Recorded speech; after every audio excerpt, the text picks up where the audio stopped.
Bloomberg Audio Studios. Podcasts, radio, news. Anthony Scaramucci joining us right now. He is, of course, the founder of Skybridge Capital. He also served as a White House communications director during the Trump administration. And, of course, you've been a big investor in the crypto space, Anthony. I do just want to get your thoughts about the recent run-up that we've seen in Bitcoin. I think last time I checked, we're around 52,000, a far cry from 69, but looks like we're headed in that direction. But a big move from 16, 17, 18,000 towards the end of 2022, which was the annus horribilis for crypto. So, but I think the one thing I would just add on the Coinbase situation, everything's up. It's going to improve the staking on the altcoins, and there's huge margins in that. So even if they lose a little on the exchange-traded funds, meaning some of their customers buy the ETF as opposed to just buying Bitcoin, natively on the exchange.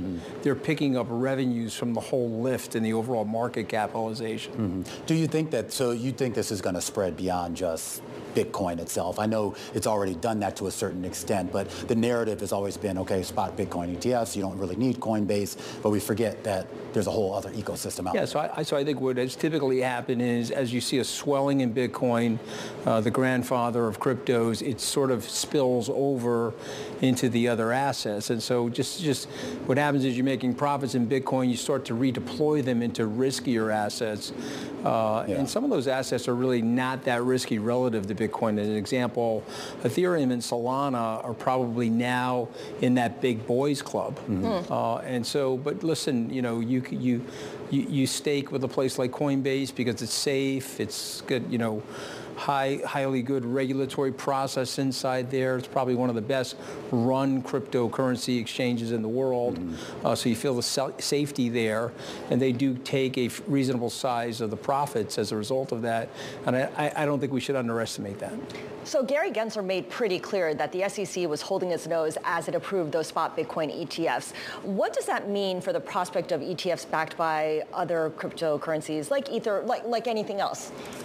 You are so nice, because to say that he was holding his nose is such a, he had like a vomit bag under the desk, like when he was like, so you were just such a nice person. But try to be polite. What I would say is that he's up against it because he's lost several cases.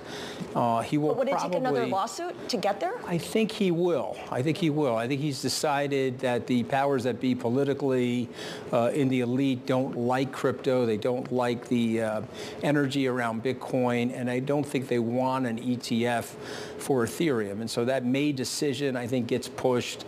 I think it causes another lawsuit. He'll likely lose that lawsuit. And then you're coming up against the election. And so then the real question is, will Mr. Gensler, in a new Joe Biden administration, will he be the SEC chairman? My guess is he probably won't be at that point. I want to go back to Bitcoin for a moment because, of course, you made a lot of headlines when you gave a Bitcoin price forecast of $170,000 about 18 months after the halving in April. Given the rally that we've seen, 52,000 above that level, what's your latest price forecast? Are you sticking with that? I am sticking with that, but the typical thing, what I was trying to say in that podcast was there's a technical analysis that you can do over the past 14 years. The price at the time of the halving, if you multiply that by 4, that's typically where Bitcoin has run to in that cycle. And so I was just using a $50,000 number for April. So this could run up because there's a lot of momentum right now. You guys are seeing that the network is only producing 900 coins a day, and you've got 12 times the demand of that right now, which is why you're seeing a price squeeze to the upside. So I'm going to stick with that price prediction only because I think it's conservative based on where we are right now. And I think people need to understand, look at what happened to NVIDIA, look at what happened to Apple over the last decade, NVIDIA over the last 18 months. It's not impossible now that this asset has been regulated and has this regulatory ETF wrapper around it.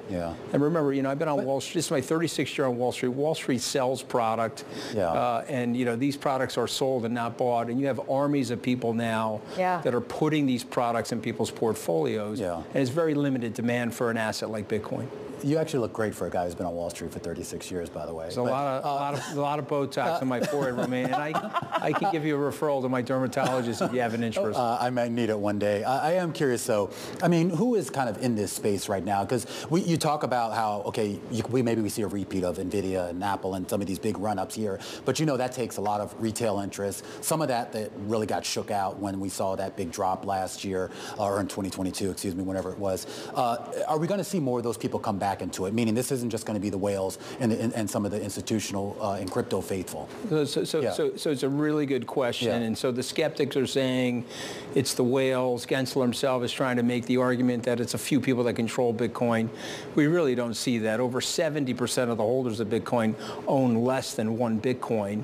But what I do see is continued adoption, and I see people like BlackRock and Fidelity adding it to their omnibus portfolios over time. And so I think this thing squeezes up, and the skeptics, particularly people that are on the short side, are going to have to get out of the way. You talked about how Wall Street sells products, and we've seen obviously Wall Street leaders like Larry Fink, like Howard Lutnick talk up crypto following the launch of the spot Bitcoin ETFs. What portion of Wall Street leaders do you think really understands the dynamics and the inner workings of the asset class? Would you say it's a quarter of them, a half of them? It's probably a handful of them. I think it's a great question. I think the answer is it's a handful of them.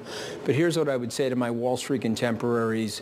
It's a one-way ticket towards Bitcoin, meaning the more research you do and you go down the rabbit hole of Bitcoin to understand the network, the decentralized properties of the network, the immutability of the network, it becomes a very, very compelling thing. So if you look at a Paul Tudor Jones or a Stanley Druckenmiller, a Larry Fink is an example who was negative on Bitcoin 24, 36 short months ago, understood better what it was and then green-lighted the ETF. And so my prediction is as people understand it better, when I hear Wall Street executives railing against Bitcoin, my secondary question is how much homework have they actually done, or are they saying that because they are under the gun with regulators? All right. Skybridge Capital's founder, Anthony Scaramucci, the one and only. Thank you so much for joining us today. It's good to be here.